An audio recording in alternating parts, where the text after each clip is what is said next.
Help support AMTV by becoming a patron, an AMTV staff member, and following us over on Twitter. Hi there guys, it's Adam Martyn here, and welcome back to another video. And today I wanted to touch upon a subject that might be contentious to some of us and some of us may even enjoy, and that is the concept of television advertising. Just before we get into it, if you're new here, leave a like on the video, subscribe to the channel, we'd love to have you aboard. Let's get to 35,000 subscribers, that'd be insane. And don't worry, work on the documentaries is continuing. I'm hitting a bit of a busy patch in life at the minute, but work is continuing on the next batch of them, and hopefully they will be with you guys very soon. But recently, I saw this article from RxTV Info that says no extra adverts on ITV1, Channel 4, and Channel 5 for now. And this got me curious, like extra adverts, aren't there already enough adverts already? Like, for example, if it's still the same on ITV for a 1 hour program, so you're actually only getting about 45 minutes of context because you'll normally have 3 ad breaks within that 1 hour. It can be very disruptive, especially if you're watching something like a drama, especially a suspenseful drama. It really breaks up the flow of things.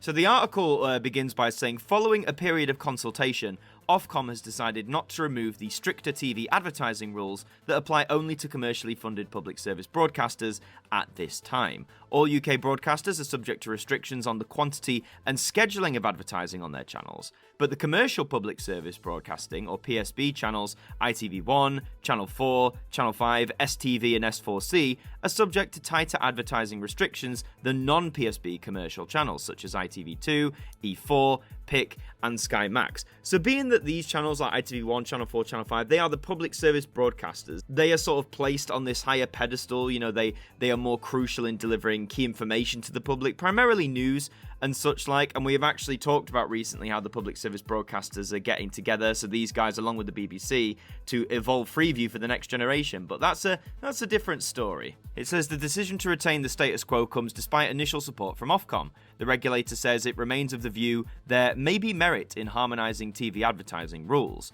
In reaching its final decision, Ofcom said that it recognised that the potential benefits to audiences, public service broadcasters and the wider market are uncertain. So it seems like initially that maybe more adverts were planned to come to these channels, but now Ofcom's changed their mind, or they've reined it in. Let's continue.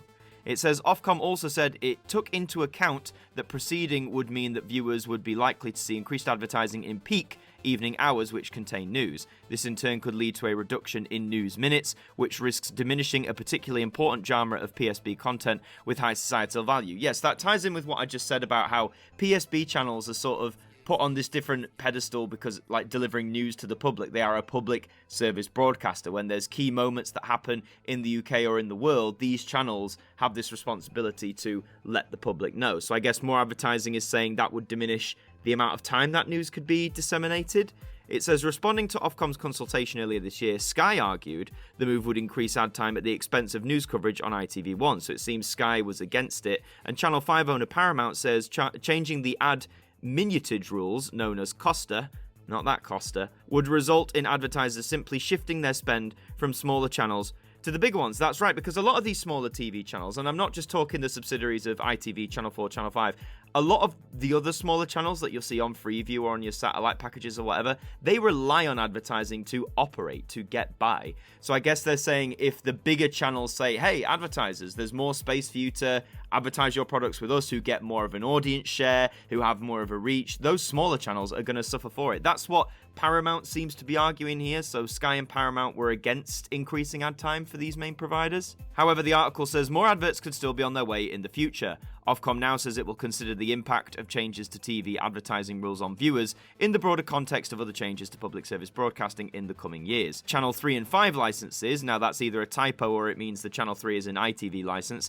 they're due to be renewed from 2025. At the same time, changes to public service broadcasting following the implementation of the new media bill are also due to filter down, affecting what viewers see and where they can find certain programs. We keep seeing a lot about this media bill that's coming, that last time we talked about it was currently in the draft stage, and I believe it still is. It'll be published soon, but it seems like this bill is going to have major ramifications for broadcasting, in particular public service broadcasting in general. Currently, quotas for news and other public service output apply only to the main linear channels, but the media bill allows broadcasters to shift programs online and still meet quotas. Now, that's a very interesting point, meaning that the arguments regarding a reduction of news minutes on the main channels may no longer hold sway. Therefore, ITV1, STV, Channel 4, Channel 5 and S4C could still get to screen longer and more frequent ad breaks in the future. So it's saying with the media bill, it's going to allow broadcasters to shift programs online and it doesn't affect quotas. So, for example, news programs, ITV, Channel 4, Channel 5, they could take their news programs,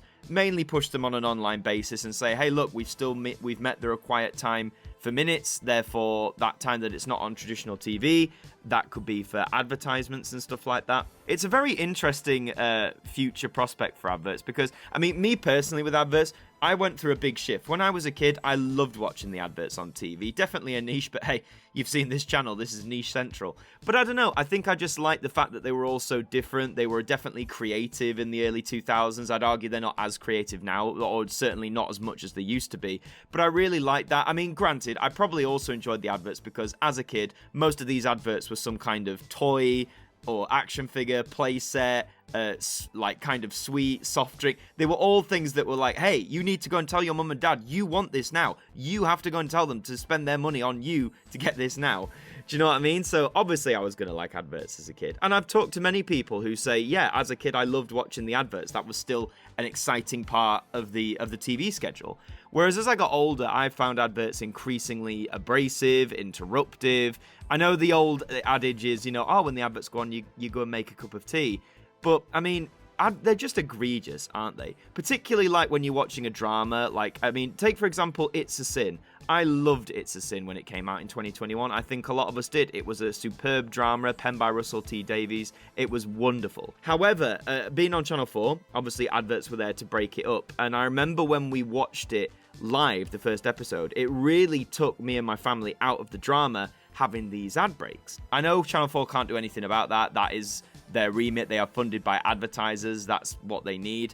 But it's the same with ITV, it's the same with Channel 5. I just think adverts really disrupt the flow of things. And especially now that you've got, the streaming sites like Netflix, Disney Plus, or even the BBC, which has no adverts, I can watch a drama all the way through uninterrupted and have a great time. I am very aware that the streamers now have ad-based plans in general, like the cheapest plans come with ads. I do know that.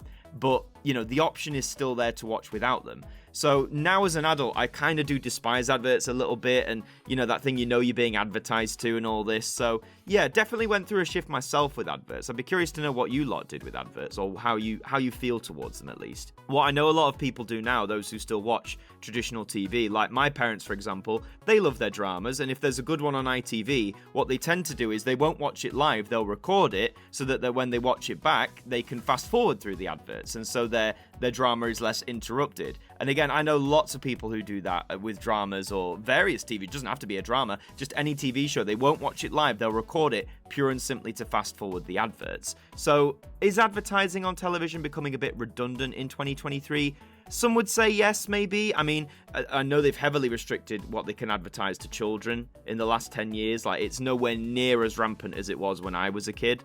But I don't know. I think the traditional slot of advertising, some would argue maybe it doesn't have the same impact it once had. But then adverts do hold this very unique place in people's memory. Like, there's a reason you see so many compilations of adverts on YouTube of, from the 60s, the 70s, the 80s and 90s. It's because as we get older, like with most things, we have a nostalgia for them. There's always like a certain few adverts we will always remember for one reason or another, whether that's because they were really unique, maybe they had a catchy song, maybe they had a story that stretched across several adverts. I do think adverts can have merit, but a lot of it I find now is just very blatant, very in your face. There's no subtlety. There's not much creative attempt put into it. And maybe it's not worth it for them. I don't know. I don't work in that industry, but there's certainly been a shift of advertising in the last 10 years in terms of if you can call it, the quality. So to summarise what's going on here, so the broadcast regulator Ofcom, they've confirmed it won't be allowing the UK's commercial public service broadcasters to carry more adverts. And the main points, ITV1, Channel 4, Channel 5, STV and S4C aren't allowed to broadcast as many adverts as full commercial channels like ITV2, E4, PIC and Sky Max. ITV and Channel 4 were in favour of removing the restrictions Interesting, but Channel 5 owner Paramount and Sky were against. There were concerns that allowing longer ad breaks could reduce news time, but broadcasters might be able to increase ad minutes in the future. Those are the main takeaways. It's interesting, isn't it, that ITV and Channel 4 are in favour of removing the restrictions, so basically allowing more adverts, whereas Channel 5 and Paramount, who owns Channel 5 and Sky, were against it. Paramount and Sky, I would argue, probably have infinitely more money than ITV and Channel 4. You know, these are massive international companies with a lot of history and a lot of money behind them. So maybe it is money motivated. A lot of things are these days. So maybe ITV and Channel 4 want to remove those restrictions to generate more revenue. Possibly. Whereas Paramount and Sky don't necessarily need that extra revenue and they want to be on the side of the consumer maybe. I don't know. There's all these factors at play. All I know is advert breaks at the minute, even on the public service broadcaster channels, still feel pretty long. And I think increasing them is only going to drive away more and more people from traditional television, from live television especially. And I know people say, oh, well, you know, you can stream on ITVX, you can use Channel 4's on-demand player, which is just called Channel 4. But unless you pay for the premium plan, you are going to still watch it with adverts. You know, you watch a catch-up thing on ITVX Channel 4, adverts do pop up. So, you know, the adverts aren't going away anytime soon. I mean, that's what funds these channels. It's what's funded them for decades and decades at this point. But I just wanted to touch on it because I think this idea of, you know, we're advertised so much to now, especially through social media. You know, we see ads pop up and they get our data and stuff, so they're exactly tailored to what we might be interested in, what we like, and all that sort of stuff. In a world where advertising is more rampant than ever, does it need to have that same power and influence on TV? I'd argue not. I think the advertising shift, if it was, you know, when it all started hundreds of years ago, if it was in the print world, now it's moved to the TV world, and now it's in the digital space, fully on that social media space. The debate on that is for another time, but I just think, whilst adverts will stay on TV, I'd argue they shouldn't get any more time than they currently do now. If anything, I think they should maybe get less time, but then that might hurt these broadcasters' bottom line, might impact their programming, their operations, all that sort of stuff. But that's all for this video. Thank you very much for watching. If you enjoyed it, leave a like on it. Leave your comments down below. What do you think about this? Do you think more adverts could happen in the future on traditional TV? Do you think they should hold off? Let me know your thoughts in the comments down below. In the meantime, subscribe to the channel if you're brand new. As I said, currently working on more documentary stuff. I know you guys have really been enjoying that, so hopefully that will come in the near future. But in the meantime, I've been Adam Martyn from AMTV. Thank you for joining me, and I'll see you next time. Thank you to our patrons for helping to support the show, and a special thank you to Macra, Ben Freeman, Ethan Carberry-Holt, Bruce Danton, Globe of Reviews, Derek Chambers, Shaun Knock, Daud Khan, Tbose Krotz, Liam De-Maine, Carl KR, AJ Mac 200017, and Tom Bucock, our AMTV staff members.